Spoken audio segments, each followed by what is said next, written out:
Ghazi tractor ਜੀ 12 ਫੁੱਟੀ trolley ਆ। 12 ਫੁੱਟੀ trolley ਦੇ ਨਾਲ ਨਹਿਰ ਚੋਂ ਰੇਤਾ ਕੱਢ ਤੁਹਾਨੂੰ ਦਿਖਾਉਂਦੇ ਆ। ਰੈਂਪ ਵੀ ਕਾਫੀ ਵੱਡਾ ਸਾਰਾ।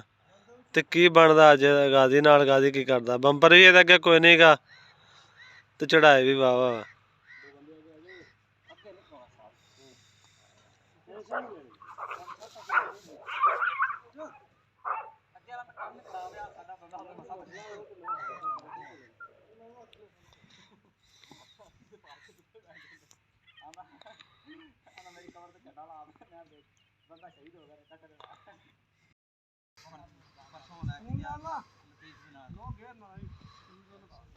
ਲੋ ਜੀ ਗਾਜ਼ੀ ਨੂੰ ਸੱਲਾ ਵੱਜ ਗਿਆ ਤੇ ਦੇਖਦੇ ਅੱਜ ਨਹਿਰ ਵਿੱਚ ਇਹ ਕੀ ਕਰਦਾ।